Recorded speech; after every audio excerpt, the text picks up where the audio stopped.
Akkam jirtu hordoftoota Gadaa Miidiyaa Neetwoorkii kun qophii dirree haqaati. Qophii dirree haqaa kana keenya irratti immoo kan isin qabannee dhiyaanne egaan akkuma beekamu haala oboon keessa jiru kanaaf gargaarsa kan ta'uu fi akkasumas gareen wal qindeessee isaan gargaaruuf kan jedhe tumsa woboo egeree Oromiyaa kan jedhudha.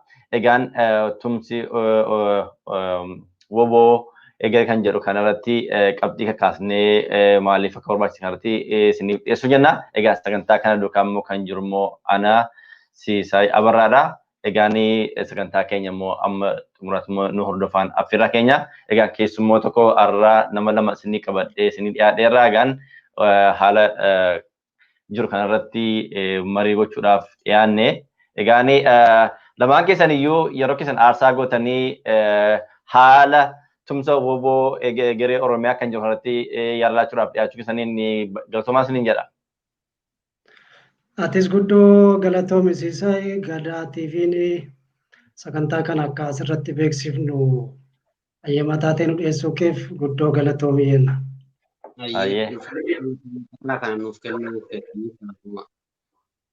Tola ishee. Egaan kallattiidhaan gara qabxii isa marii yookiin immoo tumsi kun maaliif barbaachisa kan jirtu dabarraa isinis egaan kanarratti maaliif akka barbaachisee akkasiin uummataaf yookiin immoo daawwattoota Gadaa Miidiyaaniif akkasiin abdii guddaan qaba. Egaan sagantaa keenya eegalla. Egaan akkuma isin amma jalqabdan kana akkamittiin tumsa woboo egeree Oromiyaa maaliif barbaachise? Mee obbo Guddataa isinirraan eegala. Okay, guddoo galatoomii ammas irra deebi'een si galateeffachuu barbaada. Tumsi egeree Oromiyaa wanti barbaachiseef waraanni bilisummaa Oromoo duratti adda bilisummaa Oromootu hoogganaa. Dhaabni kun dameelee inni hoogganu keessaa tokko waraana bilisummaa Oromooti.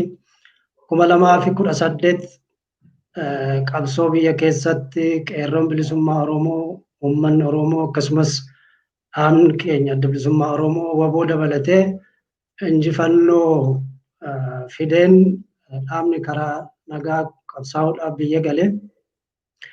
Yeroo sanatti yeroo dhaabni biyya galutti waraanni immoo inni Eertiraa jiru akkuma mootummaa sana walii galaniin biyyatti deebi'ee haalli adda addaa isa mudate.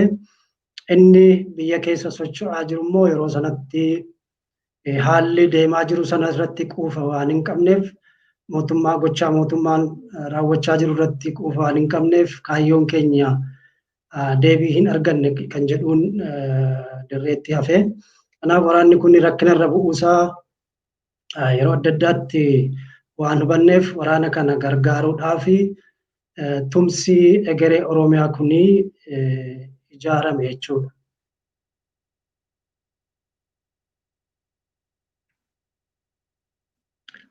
Tole baay'ee galatoomaa egaan Maamil gara keettiin dhufa. Egaan isaanis qabxii kana kaasaniiru. Akeekni tumsi woboo egeree Oromiyaa maalidha? Maaliif barbaachisa kan nuti karaa kee? Baay'ee bareeda. Obbo Guddisaan asirratti sirriitti ibsanii jiranii. Ani xiqqoma dabalatuman irratti dabaluu barbaada. Egaa dhaabni karaa biyyatti galuun isaa beekamaadha. Qabsoo karaa nagaa geggeessuudhaan wareegama uummanni Oromoo bara dheeraadhaaf qabsoo uummanni Oromoo bara dheeraadhaaf geggeessaa ture san tarii karaa nagaa saniin galmaan gahuudhaaf sochiin dhaabni murannoo fi kutannoodhaan godhe suni gara biyyatti galuurraa jalqabee mootummaa wajjinis waliigaltee adda addaa gochuu irratti takka osoo duubatti hin jedhin wanti godhamaa ture in ture. Haa ta'uutu wanti sun amma abdiin duraan ture suni in dukkanaa'a jechuudha. Mootummaan warra karaa nagahaatiin socho'u hunda ni hidhee dhaabbilee hooggantoota ni hidhee qeerroo ni hidhee miseensota dhaabaa akkasumas uummata bal'aa walumaa galatti 10,000 lakkaa'amu guutuu hidhatti galche jechuudha. Waraanallee uummata irratti labsee jira. miseensotaa fi deeggartootaa fi qondaalota yookaan hooggantoota dhaabaa qofa osoo hin taane uummata bal'aa irrattis waraana labsee jira. Uummata ajjeesaa, hidhaa, dararaa jira. Sababa sanirraan karaa nagahaatiin sochiin karaa nagahaatiin godhamu sunis abdiin isaa baay'ee hin jiru jechuudha. Kanaafuu wareegama ilmaan Oromoo bara dheeraa kaffalaa turan san badiirra baraaramee qabsoo kana tarkaanfachiisuudhaaf galmaan gahuudhaaf qabsoo hidhannoodhaa godhamaa jiru kana tokkicha kanaaf kana waraana bilisummaa Oromoo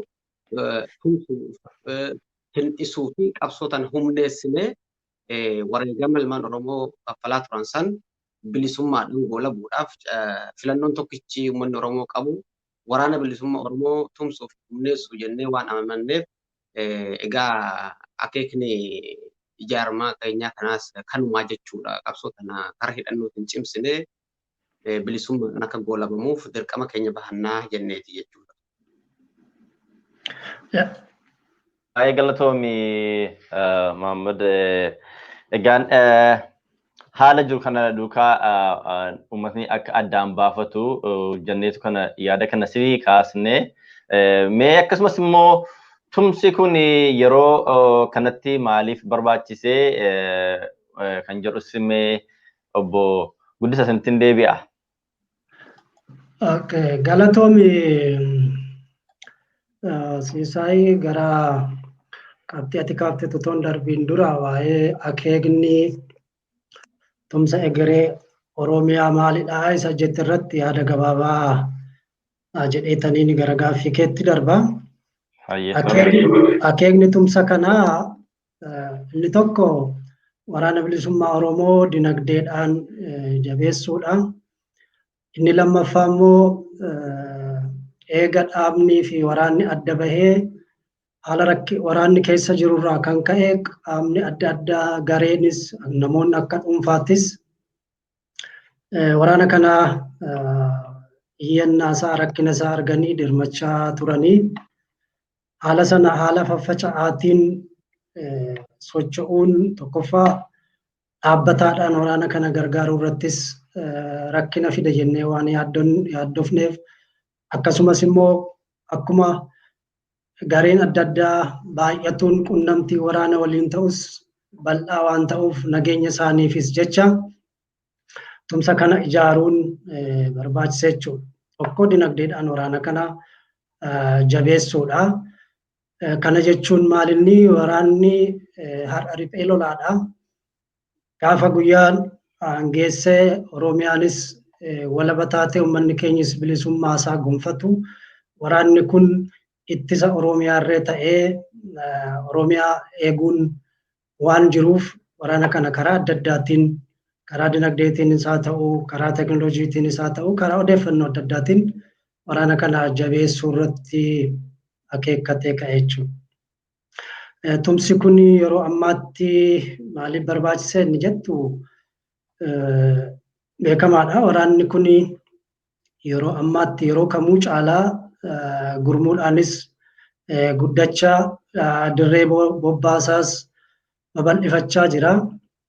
Kanaaf waraanni kun yoo uummata Oromoo hin ta'iin abbaa hin qabu. Kanaaf nuti Oromoonni biyya alaa waraana kanaaf dirmannee waan isa barbaachisu kan diinaan waliin kan qabsoo gochaa jiru kan ittiin qabsoo godhu dirqama irratti madaa'u jira, dhukkubsachuu jira, kan qoricha isaa ta'u, kan galaa isaa ta'u waraana kanaaf guutuu dirqama dhalootaa waan qabnuuf akkasumas dhaabichis gaafa waraana kana dabarsee kennu abbootii gadaa fi hawaasa Oromoo bal'aaf kenne waanta ta'eef kunis akkuma waamichi suni ta'een waraana kunis nu bira dhaabbadhaa waan jedheef yeroo yerootti waraana kanaaf as baanee gargaarsi dinagdee akka ta'uufidha sagantaa kana qopheessina jechuudha. Sagantaan kun isa jalqabaa miti akka tumsa egeree Oromiyaatti kanaan dura ji'a waxabajjii keessa gaggeessinee jirra. Inni ammaa kun akka damee Awurooppaattidha. Damee adda addaa qaba tumsi egeree Oromiyaa biyyoota adda addaa fakkeenyaaf akka Awurooppaatti nuti jirra. akka Afrikaa keessa biyyoota adda addaa Ameerikaa, Kanaadaa, Awustiraaliyaa damee adda addaa qaba. Kanaaf nutis kana kan gochaa jirru akka Awurooppaa ta'ee qaamonni adda addaa kan akka Saawuz Afrikaa, Sudaan, Ijipt biyyoota giddugala bahaa keessatti argaman olii sagantaa kana qindeessuuf deemna jechuudha. Kanaaf amma wanti barbaachiseef waraana kana dinagdeedhaan bira dhaabbachuudhaaf hawaasa keenya gargaarsa gaafachuudhaafidha. Sagantaa kana qopheessine jechuudha gabaabaadhumatti. Tole, baay'ee galatoomaa obbo Guddisaa. Mee gara Maamad asirratti qabxii asirratti itti ida'uu qabaa kan jettu yoo jiraate tumsi kun yeroo kanatti maaliif barbaachise kan jirurratti? Baay'ee jalqaba irratti obbo Guddisaan ibsanii jiranii. Nuyi amma fakkeenyaaf akka Awurooppaatti jechuudha. Akka Awurooppaatti yoggatti jennu kan akka Firaansiitu keessa jiranii, Jarmaniin keessa jiran, Hoolaand, Swiizerlaand, Swiidin biyyoota Awurooppaa keessa jiran kana keessaa jechuudha. Jalqaba irratti namuu bakka adda addaatti akkaataa isaaf anjoofiin akka walitti dhiyaatuun ijaaramnee waraana kana tumsaa turre haala faffaca'aadhaan. Boodarra koreen amma tumsa woboo Hegeree Oromiyaa jedhu kuni akka addunyaatti globaalii hin dhaabbatin hundeeffame. Sana booda nuhilleen chaaptara isaanii taanee itti fufne jechuudha. Maaliifii wanti kuni yoo karaa tokkotti dhufe akka tokkotti yoo dhufe fuula godhataa, humna godhataa, sirriitti tola. Waraana kaniifis nageenya waraanatiifis baay'ee murteessaa isa jedhutti waan amanneef isa duraan akka biyyatti turree boodarra akka Awurooppaatti walitti dhufne saniyyuu amma nuyi chaaptaruma tumsa woboo Hegeree Oromiyaa sanii taane jechuudha.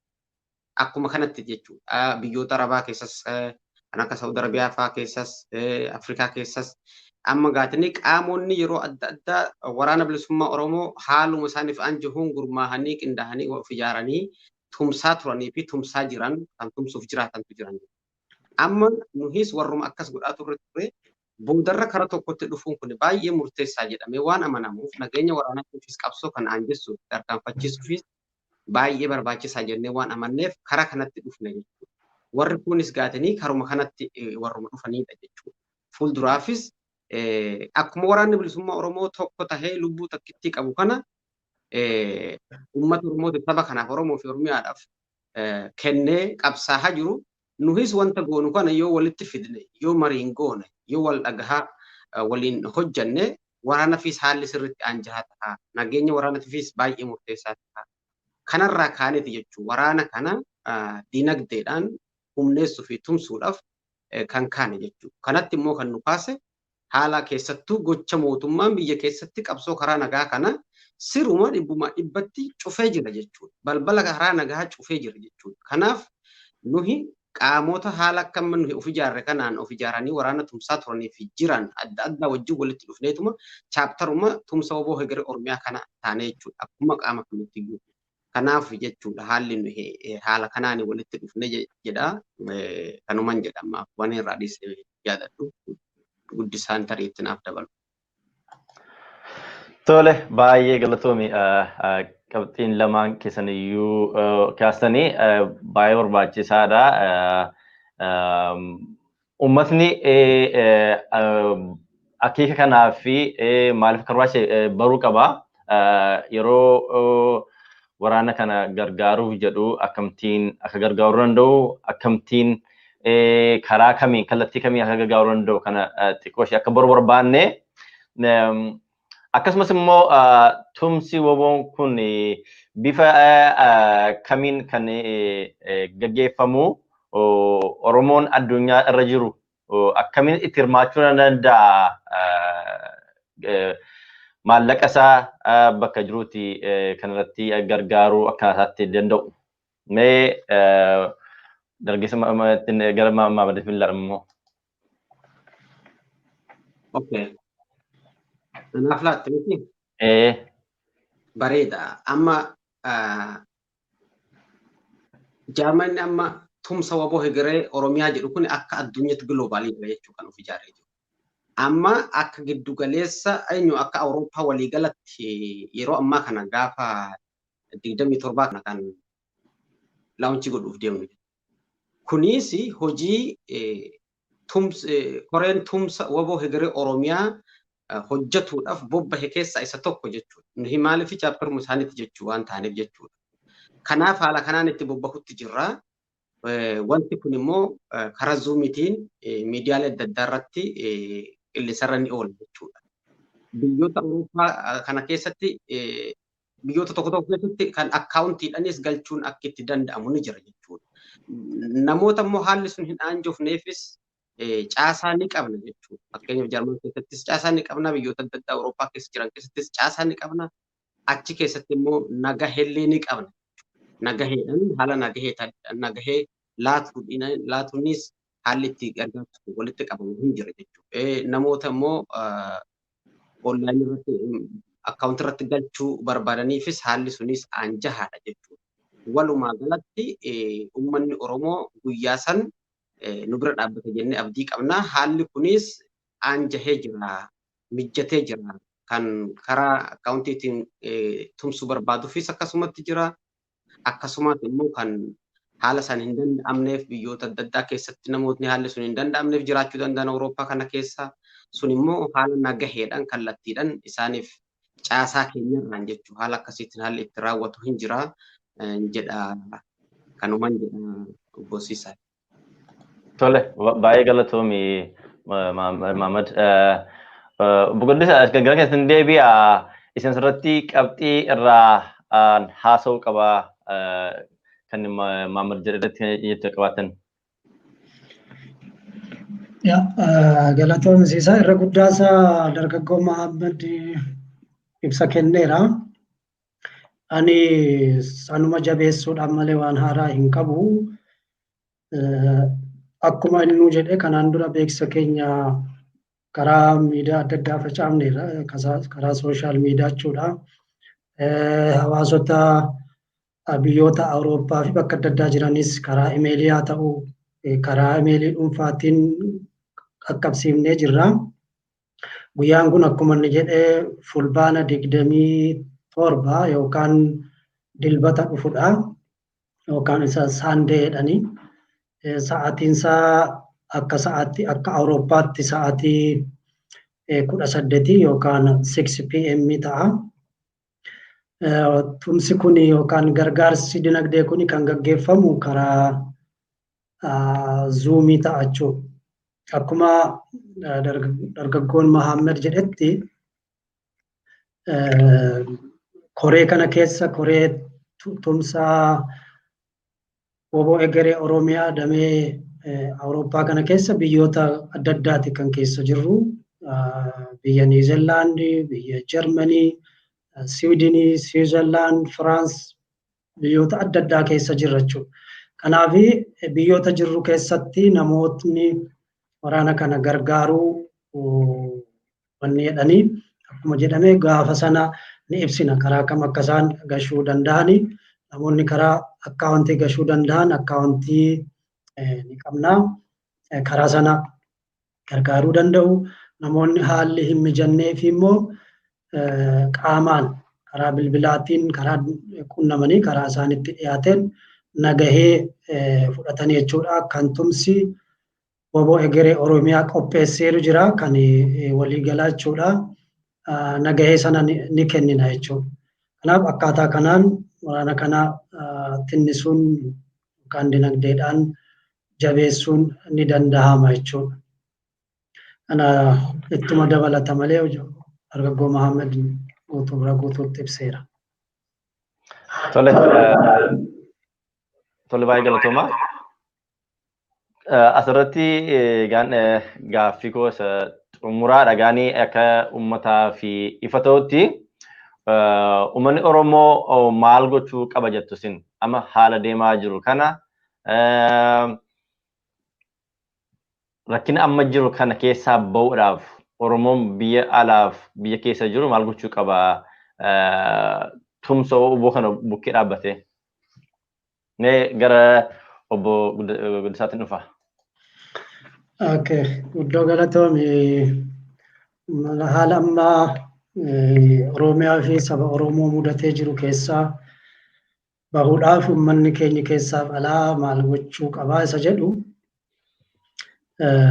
haala amma jiru waggaa lamaan kana uummanni keenya karaa qabsoo karaa nagaatiin baay'ee hubame. Waggaa lamaan kana uummanni keenya biyya keessatti kan ajjeefame, kan hidhame bara Minilik uummata Oromoo miliyoonii 10 irraa gara 5tti deebise jedhamu. Bara harki muraa fi harki munaa annooleetti ta'e uummanni keenyi calii calanqoo keessatti dhume. Akkasumas uummanni raayyaa fi zaboo kan uummanni keenyi walloo bara Yohaannis irraa qabee ajjeechaan sukkanneessaa irratti gaggeeffamaa tureen olitti uummata keenya irratti raawwate jechuudha. Kan ijoolleen durbaa miti ijoolleen dhiiraa kan keessatti gudeedaman, kan ijoolleen keessan waraana bilisummaa Oromooti jedhanii haadhaa fi abbaa ajjeesan, kan safuun Oromummaa itti cabe jechuudha waggaa lamaan kana keessa. Kanaaf uummanni keenyi kanaan booda inni karaa qabsoo karaa nagaa filates haa milkaa'u nu wanta ta'u hin fakkaatu. Amma yeroo ammaatti haalli hundi cufamee dhaabonni siyaasaa qabsoo karaa nagaa gaggeessuudhaaf biyya jiran guutuurraa guutuutti hidhamaniiru jechuun ni danda'ama. Hogganoonni KFO yeroo ammaa mana hidhaa keessatti dararamaa jiru. Hogganoonni adda bilisummaa Oromoo mana hidhaa keessatti dararamaa jiru. Aktiivistoonni saba isaaniif falmachaa jiran mana hidhaa keessatti dararamanii sirni mootummaan TPLF kanaan dura shororkeessummaa baafatee namoota mootummaa sana morman ittiin yakkaa ture. Mootummaan Abiyyi Ahmed yeroo aangootti dhufu maqaadhaaf kaaseera. Shororkeessitoonni unudha, kan qeensa namarraa kutaa ture unudha, kan miila muraa ture unudha jechaa ture. Amma aktiivistootaa fi hogganoota dhaabota siyaasaa seera sanaan himannaatti banee jira jechuudha. Kanaaf mootummaan kun qabsoo karaa nagaatiin daldalaa ture already karaa isaa cufee jira. Kanaaf filmaanni jiru uummanni keenyi mootummaa kana karaarraa maqsuudhaaf waraanni bilisummaa Oromoo lubbuu bakka buutuu hin qabne mirga saba isaa kabachiisuudhaaf wareeguudhaaf qophaa'ee jira.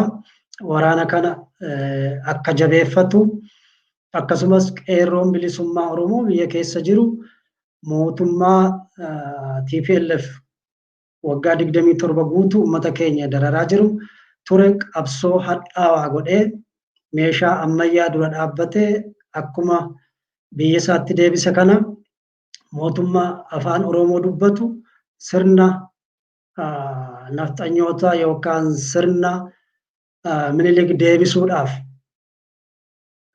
warra kaleessa dheebuu aangoo qaban aangoon nu harkaa bahe jedhanii biyya tokko afaan tokko amantee tokko deebisuudhaaf tattaafatan ofitti qabee jiru kanaan ofirraa kaasuudhaaf qabsoosaa itti fufuu qaba. Innis fincila gaggeessuu qaba.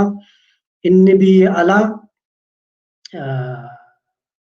alaa kana keessatti nagaadhaan jiraataa jira, hojjetee jiraataa jira. Dinagdeedhaan waraana irra dhaabbachuu qaba. Akkasumas uummanni keenya biyya keessaa sagalee dhabaa jira. Miidiyaan mootummaa kan mootummaatti dabalatee biyya alaa kanatti illee gaazexeessootaa haa ta'u miidiyaa adda addaa bitatee mootummaan kun uummata keenya irratti lola kanan jedhamne gaggeessaa jira jechuudha. Lola maqaa balleessi, lola Oromoo irratti duulu, aadaa Oromoo irratti haa ta'u, eenyummaa Oromoo irratti duulaa jiru kana mootummoota addunyaatti saaxiluu qaba. Uummata isaa biyya keessa jiruufis immoo sagalee ta'uu qaba. Akkasuma dinagdeedhaan waraana bilisummaa Oromoo bira dhaabbachuu qaba kan hin jedhuun qabama siisaa. Tole baay'ee galatoomaa obbo Guddisaa. Egaan mee dargaggoo Maammadatti deebi'a. Egaan akka dargaggeessa tokkootti uummanni Oromoo maal gochuu qaba jettaa akkasumas immoo mee dargaggoota kanaan durallee gara WBO kana badaa gargaarsattis ta'ee Kakkaata tokkoon kan irratti hirmaannee kakkaasuudhaaf akka dargaggeessa tokkootti ati waan jettu qabaatte. Ayyee bareeda galatoomii jalqaba irratti osoo gaaffii kanatti hin darbin isa waltajjii sagantaa amma gaafa 27 kanarratti waan jechuu barbaada. Guyyaa kanarratti qaamoleen adda addaa irratti ni hirmaatu. Miseensonni waraana bilisummaa Oromoo kan duraanii gabeeyyiin warri ala kana jiraatan gurguddoon irratti qoodni fudhatu warri uummata biratti bebbeekamoo fi hedduu fudhatama qabanii akkasumas namoonni adda addaa irratti qoodanii fudhatan jechuudha guyyaa kana. Sa'aatii 18 Zoom irratti guyyaa san eenyumtuu akka nurraa hin hafne irratti akka nuuf argaman waamichan gochuu fi barbaada. Akkasumas immoo hooggantoonni waraana bilisummaa Oromoo kallattii adda addaarra jiran zooniilee adda addaarra jiran guyyaa san sagantaa san irratti argamanii isaanis haasaa ni godhu jechuudha. Kanaafuu qeerroon qarreen uummanni Oromoo waliigalatti guyyaa san haala isaaniif danda'amuun akka Awurooppaatti sa'aatii 18 karaa biyyoota Arabaa fa'aatti yoo ta'e sa'aatii 7 gara galgalatti jechuudha. Ardima hundarra warri jiru hundinuu guyyaa san akka nu wajjin qooda irraa fudhatu waamichan dhiyeessuu fi barbaada. Inni lammaffaa uummanni Oromoo maal godhuu qaba kan jedhuu fi har'a uummanni Oromoo salphina guddaa keessa seennee jira. Qaanii hedduu guddaa keessa seennee jira jechuudha. Warri humna qawweedhaa qabu miliyoona 5 tahee sirriitti of kabachiisa jira. Har'a haadhi Oromoo boohaa jirti jechuudha. Waraanni mootummaa shamarran ayyolii karaarratti gudeedaa jira jechuudha. Nama ajjeesaa jira jechuudha. Akka barbaadetti kan uummanni namni akkuma barbaadametti akka meeshaatti guuramee mana hidhaa keessa guutamee jiru Oromiyaadha jechuudha. Oromoodha jechuudha. Kanaafuu karaa kana jalaa bahuudhaaf karaa nagahaa fi maal jedhan suni baay'ee hin dalagu jechuudha. Hin dalaga ture mootummaan karaa nagahaa cufee jira waan ta'eef garuu hin dalagu jechuudha. Har'a yoo ilaallu warri kaleessa qabsoo karaa nagahaa qofatti amanuu qofa osoo hin taane qabsoo hidhannootu sirrii miti jedhanii amanan even waraanni bilisummaa Oromoo iyyuu hiikkachuu qabaa. Ilmaan abbootii gadaa abbaa gadaatu aangorra jiranii ijoollee keenya. Kanaafuu qabsoon hidhannoo kana booda hin barbaachisu. Inumaayyuu bilisoomnee jira kana booda bilisummaa tikfachuu barbaanna. Sadarkaa jedhamu irra gahamee ture. Suni konfiyuuzinii guddaa ture jechuudha. Wanti sun amma qulqullaa'ee jira jechuudha. Kan aangoo qabatee ilmaan abbaa gadaatii miti. Oromoonis hin bilisoomne sirumayyuu rakkoo cimaa keessa galee jira jechuudha. Hidhaa dararaa ajjechaa gudeetamuu keessa galee jira. Kanaafuu salphina kana jalaa bahuudhaaf uummanni Oromoodhaa qabsoo hidhannootti amanee qabsoo hidhannootaan hundi hidhatee loluu qabaa osoo hin taane isa hidhatee bosona jiru isaa waraana bilisummaa Oromoo kana kan kophee hin qabne yoo nuyi rasaasa bituuf hidhamne yoo nuyi waan barbaachisu guutuuf hidhamne waraanni suni hanguma lolee humna godhachuu dhabuu danda'a. Garuu yoo uummanni Oromoo miliyoona 50 kana keessa hagumti ta'e immoo duuban hiriirree galaa isaaniif qopheesse akka miila duwwaa hin deemne goone rasaasa yoo binneef yoo humneessine hamilee guddaa ni argatanii humna guddaa ni argatanii roorroo fi salphina manatti nu gale kana isaantu nurraa galchaa jechuudha. Qabsoo hidhannooti jechuudha. Kanaafuu qabsoo hidhannoo waraana bilisummaa Oromootiin gaggeeffamaa jiru kana uummanni bira dhaabbachuu qaba jechuudha. Gaafa mootummaan kuni maqaa waraana bilisummaa Oromootiin qabatee Oromoota dhiha Oromiyaa keessa jiraatan ibidditti qabsiisee akkasitti gubaa ajjeesaa ture sani wayita san Oromoon burjaajii hedduu keessa galuudhaan gariin bilisoomne jedhaa ture. Ibiddi yeroo san achitti qabate ibiddi yeroo san Gujii fi Boorana keessatti qabate har'a hanga giddugaleessa Oromiyaa guutuu waliin gahee jira jechuudha. Kan kaaba Oromiyaa guutumatti jechuudha. Maal jechuudha mootummaan maqaa waraana bilisummaa Oromoo san fayyadama malee san akka sababaatti haa fayyadamu malee mootummaan kuni waanuma Oromoo fi Oromiyaa jedhu tana balleessu barbaada jechuudha. Ayidiyooloojii ilmaan Minilik san hojiirra oolchuu barbaada. Kanaaf hin rafu jechuudha. Kanaaf warra kaleessa qawwee waraana bilisummaa Oromoo illee qawwee hiikkatuu qaba jedhanii isaanii wajjin jaarsallee ta'anii waraanarraa qawwee eegsisaa turan sanillee fuudhee har'a hidhaa galchee jira jechuudha. Uumaa isa nafne jechuudha. Hooggantoota ABO's haa ta'u miseensota deeggartoota uummata bal'aas haa ta'u even warra amma KFO kana keessallee yoo fudhatte qabsoo karaa nagaatti amanan akkuma abaa'oon qabsoo karaa nagaatti amanee biyyatti gale jechuudha. Wanni takkanaaf ni jechuudha. Even Jawaar kaleessa jaarsa ta'e isaanii wajjin waraana bilisummaa Oromoo karaa nagahaatiin jaarsa sangidduutti taanee galchinaa ikkajuu qabanii ilmaan abbaa gadaatu aangorra jira wayita jedhamu sanillee nama sanillee har'a fuudhee hidhaa galchee jira. So opshiniin biraa hin jiru jecha. Opshiniin tokkichi jiruuf jiru inni guddichi fi dhuma waraana bilisummaa Oromoo kana jechuudha. Waraana bilisummaa Oromoo kana tumsuun dinagdeen baay'ee barbaachisaa jechuudha. Dinagdeen hin tumsamu taanaan waraanni tokko humna godhatu jechuudha. Yoo dinagdeen tumsine garuu roorroo fi qaanii gola Oromoo kanatti gale kana ofirraa baafna jechuudha. Kanaafuu dargaggoon qeerroon qarreen walumaa galatti guddaa xiqqaan uummanni keenya hunduu qabsoo hidhannoo kana bira akka dhaabbatuu fi dinagdeedhaan akka tumsu waamicha dhiheessinaa nuhis kanumaa figatanii akeekuma kana qabanneeti chaaptar haa taanu malee tumsa waboo hidhannoo Oromiyaa kana jalatti chaaptara taaneetuma warra kaan adda addaa wajjin kara tokko dhufne jechuudha. Warri kan haala adda addaatiin waraana kanallee tumsaa turanii fi jiran ammallee kara tokkotti dhufnee qabsoo waloodhaan qindoominaan yoo gaggeessan irra bareetti irra tolti nageenya waraanaatiif isaaluma hunda ala walii galaatte fi kanaafuu hundinuu kanarratti nu bira akka dhaabbatu waamichan dhiyeessa fi uummanni Oromoo qabsoo hidhannoo tumsuu qaba jechuudha. Burjaajiin karaa nagahaa maal jedhu suni hin dalagu. Mootummaa qawween nama ajjeessaa jiru. Mootummaa namni qawwee qabatee manatti yoo sitti seenne jaartii teessirraa fudhuu barbaada yoo jedhe filannoo biraa hin qabdu. Yookaan inuma duuta harka duwwaa jirtaa yookaan jaartii matee sirraa fudhate jechuudha. Hidhannoon barbaachisaadha jechuudha. Qabsoo hidhannoo kana dhaadhessullee barbaachisaadha. Akkuma qabsoo karaa nagahaa qofa jedhamee dhaadhessamaa ture ta'u sunis kunuunqilee bu'ee argaa jirru kanatti qabsoo hidhannoo kana barsiisuu fi dhaadhessuu fi jabeessuu humneessuu irratti jenereeshiniin haaraan kun amanee amansiisuu danda'uu qaba jechuudha. Kana fudhatuu danda'uu qaba jechuudha. Kana hin fudhatu taanaan garuu akkuma Jawaar qabsoo karaa nagahaa qofatti osoo amanuu man hidhaa seene akkuma hooggantoonni adda bilisummaa Oromoo qabsoo karaa nagaatti amananii biyya keessa seenanii har'a hidhaman.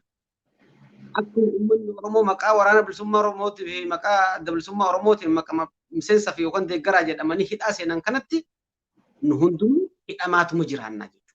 Hidhamaa jiraachuurra hidhaa kana balleessuudhaaf free X free Y isa jedhu san osoo hin taane hidhachuun barbaachisaadha jechuudha. Namni tokko lama hidhaa baasan hin jiru. Oromoon Oromiyaan hidhaa keessa jirtu waan ta'eef hidhaa kana balleessutu dursa. Malee hidhamaa balleessuun hin danda'amu osoo mana hidhaa hin balleessin kanan jedhaa galatoomee irraa nuuf kennitaniif. Tole, baay'ee galatoomee dargaggoo Muhammad. Egaan dhumarratti dhaamsa yoo qabaatanii akkasumas immoo yaada yoo qabaatanii carraasaan siilaadha gaanii haalattiin tumsa kana gaggeessitan kanarrattis yaada laachuu barbaadanii yookiin immoo dhaamsa qabaatanii carraasaan siilaadhamee gara gudisaattis hin deebi'a. Okay, galatoomii Siisaay. Duraan dursee carraa kana nuu kennu keef ammas galatoomi jedha. Hawaasa keenya bal'aa keessaayyuu biyyoota Awurooppaa jiranii fi waamichi nuti qabnu sagantaa keenya gaafa dilbataa irratti argamtanii akka waraana keessan waraana bilisummaa keessaniif walabummaa Oromiyaa biyya jaalattaniif aarsaa kaffalaa jiru, wareegamaa jiru, beelahaa jiru, dheebotaa jiru kanaaf akka dirmattan qabeenya keessan, yaada keessan akka nuu gumaachitan jedha. Akkasuma uummanni keenyi biyya Afrikaa jirtan, Saawuz Afrikaa, Sudaan, Ijiptii fi giddugala bahaa biyya Arabaa jirtan guyyaa kana guyyaa dilbataa akka Awurooppaatti sa'a 18 yookaan sa'a 6 PM galgalachuudha. Kan Afrikaarree garaagarummaan hedduun hin jiru. Biyya Arabaa garaagarummaan sa'a tokko jiranitti fakkaata. Karaa bakka bu'oota keessanii koodii zuumii isinii ergina. Guyyaa sana argamtanii dinagdeedhaan haa ta'u yaadaan waraana keessan cinaa akka dhaabbattan maqaa koree tumsa waboo egeree Oromiyaa damee Awurooppaatiin dhaamsa keenya dabarfannaa jechuudha. Kanaaf akkuma obboleessi keenya Mahammed jedhee uummanni biyya keenyatti namni qawwee miti ulee qabatee deema. Ulee qabatee yoo deeme ofirratti abdata jechuudha. Harkarra ulee kana naa jedhee qabatee deema. Sareerraa ofirraa eega. Nama isatti bu'urree ofirraa ittisa jechuudha. Kanaaf waraana qabaachuun bu'aa isaa amma tokko argeera uummanni keenya. Otoo waraanni kun yeroo keessaaf alaan waraanni kun akkatti hiikkatu irratti bobbaa turerraa hafee har'a bosona hin jiru ta'ee har'a hin gargaarra wanti jennu iyyuu hin qabnu ture jechuudha. Gaabbiidhaan humni keenyi akkuma Abbishee Garbaa diinni malatti malee harka eegalaattatee Goojjam geessee booda gaabbiidhaan qubasaa nyaatee of ajjeese sana yookaan du'e sana taanaa jechuudha hundi keenya Oromoon. Kanaaf gaabbii kanarraa hafuudhaaf mootummaa sirna Minilik deebisee sirratti ijaaruuf deemu kana aadaa kee balleessaa jiru kana eenyummaa kee balleessaa jiru kana waboon humna isaatiin lubbuu isaatiin sirraa kaasuudhaaf qabsoo godha waanta ta'eef ati immoo dinagdeedhaan bira dhaabbadhu kan jedhuun dhaamsa dabarsaa. Ammas guyyaasaa dilbata 27 jenneerraa sa'aatiin 18 karaa inni gaggeeffamu karaa zuumiiti. Akkuma obboleessi koo Mahammed yookaan dargaggoon Mahammed jedhee sagantaa kanarratti namoota garaagaraatu dhiyaata. Namoota muuxannoo adda addaa qaban kanaan dura akkuma waboo har'aa kana waboo waraana bilisummaa Oromoo ta'anii dirree adda addaa keessaa warroota dirqama isaanii raawwachaa turan beektota waa'ee waraanaa irratti warra muuxannoo qaban akkasumas ajajoota waraanaa keessaa keessummaa adda addaa isinii dhiyeessina waanta ta'eef akka irraa argamtan waamicha kabajaa isinii goonaa jedha jechuudha. Dhaamsi koo kana dirmannaa waraana keessaniif akka gootan irra deebinee isin gaafanna. Hawaasa keenya biyya Awurooppaa keessa jirtan akkasuma bakka adda addaa jirtan guyyaa kana koottaa waraana keessan gargaaraa jenna. Tole, baay'ee galatooma obbo Guddisaa. Mee dargaggoo Mahammed asirratti dhaamsa yoo qabaatte akkasumas immoo waamicha kana irrattis ilaalchisee waan jettu qabaatte carraa si laadha. Hayyee galatoomsiisaa inni jalqabaa obbo Guddisaanis ibsaniiru. Gaafa sanbata guddaa kana irra deebiidhaan ibsuu fedheeti. Gaafa sanbata guddaa guyyaan 27 tahaa sa'aatii 18 yookaan sa'a 6 PM dha jechuudha. Biyyoota Arabaattis sa'aatii 7 ta'a PM dha. Biyya Afrikaattis akkuma kana 7 ta'a garaagarummaa baay'ee hin qabu. Kana koodiin nuuf ergama. Koodii san hundinuu waliif dabarsinaa. Warra waraana bilisummaa haga har'aa tumsaa tureefis warra fuulduraaf as dhufuufis warra duraan tumsaa ture sana hojii isaan hojjetan beeksisuu hamileessuu fuulduraafis akkasumatti tumsi kun akka itti fufuu fi warri haaralleen immoo gara kan akka dhufaniif guyyaa san sirriitti irratti ni hojjanna jechuudha. Kanaafuu uummanni Oromoodhaa yoo hoggantoota dhaabbilee Oromoodhaa hidhaa keessa jiran hidhaa baasuu fedhe, yoo Oromoo hidhaa keessa jiran kana guutuu hidhaa baasuu fedhe, yoo shamarranii fi haadholii teenya gudeedamaa jiran kana salphinaa fi roorroo kana jalaa baasuu fedhe, yoo Oromoo fi Oromiyaa hidhaa keessa jirtu tana salphinaa fi roorroo kana jalaa baasuu fedhe qabsoo hidhannoo tana dinagdeedhaan tumsuu danda'uu qaba. Kana akkuma salphatti ragaa baay'ee guddaan nu barbaachisu jechuudha. Waan kana akka salphatti warra hidhamerraa barachuu ni danda'a. Abdii Raggaasaa faarraa barachuu ni danda'a. Qabsoon karaa nagaa akka eessayyuu nama hin geenye. Koloneel Gammachuu ayyaanaa faarraa arguu ni dandeenya jechuudha. Lammii Beenyaa faarraa warri kun hundinuu even Jawaar jechuudha. Jawaar Faalleen warra qabsoo karaa nagaa kana jarri kun guutuu warri maqaa kun warri KFO keessa SBO keessa ta'u qabsoo karaa nagaa osoo qabsaa'anii warri har'a hidhaa keessa jiran. Kuni kanarraa barachuu ni dandeenya. Qabsoon karaa nagaa suni nama hin sochoostu jechuudha. Mootummaan har'a dur shororkeessummaadhaan abaa ofaa himata ture. Jawaar Faas gaafa ala jiran akkasitti himata ture. The same thing is happening now. Ammallee deebisee shororkeessummaan himachaa jira. Kanaafuu mootummaa humna qawwee hanga funyaanii hidhatee jiru kan mootummaa abbaa irrummaa qofatti amanu mootummaa karaa nagaatti hin amanne kanaan wajjin tapha karaa nagaa taphanna jechuun yeroo sadaffaa akka wal fakkaatutti kufuudha jechuudha. Kanaafuu uummanni Oromoo qabsoo hidhannoo kana kallattii hundarraa jechuudha jigee tumsuu qaba jechuudha. Qabsoo kana qabsoon har'a marroon faan gollichi faan bubbaas faan sanyiin faan waraanni bilisummaa Oromoo walumaa galatti geggeessaa jiran mooraa bal'ifachaa jiran kallattii hundarratti Oromiyaa irratti kun immoo diinagdeen tumsuu fedha jechuudha. Yoo nuyi diinagdeen tumsine duubni waraanaa kun humna godhate jechuudha. Galaa godhate jechuudha. Rasaasa waa hunda godhate. Gaafa san sirriitti dhiibee hojjechuu danda'a. Kanaafuu uummanni keenya waliigalaa addunyaa kanarra jiru qabsoo hidhannoo kana nuuf tumsuu danda'u qaba jechuudha. Keessattuu tumsa amma gaafa 27 goonu kanarratti warri Awurooppaa keessa jiraatu akkasumas kan fagoo jiraatus tumsuu ni danda'a jechuudha. Guyyaa sana irratti nurraa hin hafina ati 6 PM akka Awurooppaatti achuma irratti argamnee qabsoo hidhannoo kan haa tumsinuun jedha. Uummanni Oromoo immoo qabsoo bilisummaa Oromoo waraanni bilisummaa Oromoo geggeessaa jiru kana tumsuu danda'u qaba jechuudha diinagdee.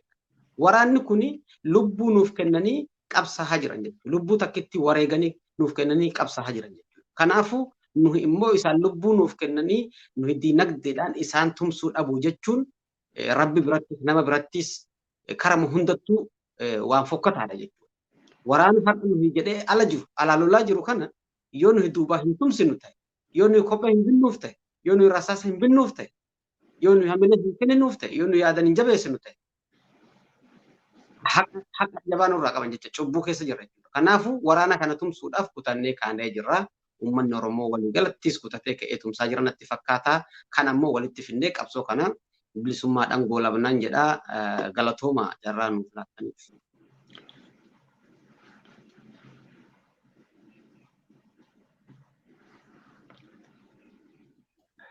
Akkasuma tole gaanii isinis baay'ee galatoomaa yeroo keessan aarsaa gootanii dhimma yookiin immoo akeekni tumsa kanaa maal akka ta'e uummataaf waan ibsanii fi galatoomaa isin jedha obbo Guddisaa Barbaadaa akkasumas immoo dargaggoo Mahammad Ahmad Gadaa Miidiyaa Neetwoork irratti dhiyaatanii akeekni tumsa WBO maal akka ta'e wanta ibsanii baay'ee galatoomaa isin jedha deebi'ee.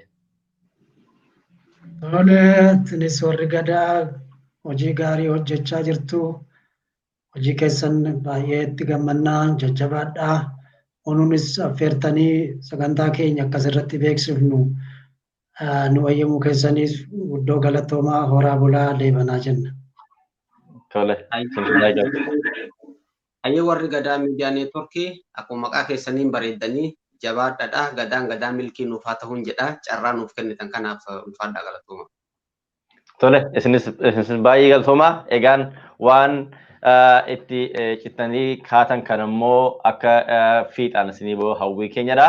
Egaan daawwattoota keenyaafis immoo akka gaariitti akka isaanii wada fudhatanitti as Ameerikaa keessaatti West Coast time yookiin Los Angeles time itti 9 AM dha. East time or DC time itti immoo 12 noon dha. Egaan akkasiin qoodarraa fudhachuu hin dandeessu kan jedhuni egaan isin akka Awurooppaatti ibsitanii gara Ameerikaa kana immoo akka addaattidha.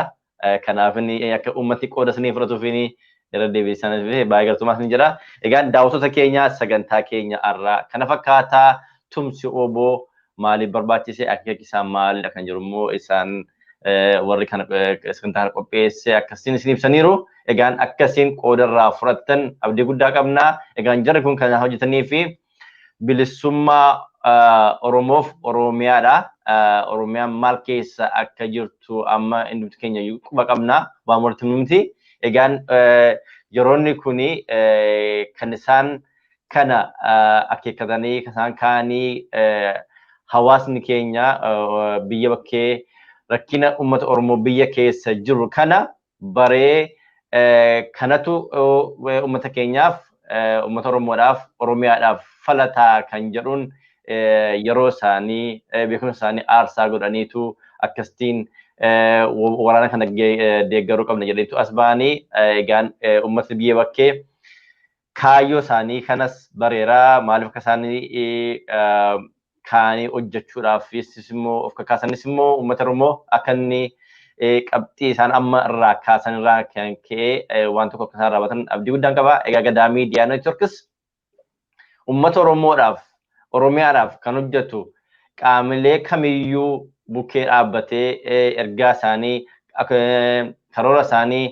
akeeka isaanii uummataadhaaf ibsuudhaaf yeroo hundumaa hundumattiin jiru amma dandeenyu karaa miidiyaa keenya kanaan hin gargaarraa bukkeen dhaabbannaa waasaan barbaachisu hundumaatiin immoo akka isaan yaada isaanii akka isaan ibsanis yeroo hundumaa gochuudhaaf hundumattiin jennu hawaasni immoo hawaasni biyya bakkee immoo akeeka isaanii kana immoo akka fiixaan baasu abdii guddaan qabaa. Egaan fiixaan baasuun kun immoo jara kanaaf osoo hin ta'in Oromoof Oromiyaadha. Kan bu'aa irraa argatu Oromoof Oromiyaadha malee jara kana miti kana akkasiin bartan barbaada. Egaan wanta sagantaa kana jalqabaa dhumaatti wanta nu hordoftaniif baay'ee akkasuma isiniin jedha. Sagantaa kana duukaa kan ture immoo ana Siisaay Abarraadha. Egaan sagantaa adda biraa qopheessinee amma isiniif dhiyaannetti immoo nagaan nu tura isiniin jedha. Waan nu hordoftaniif galatuma.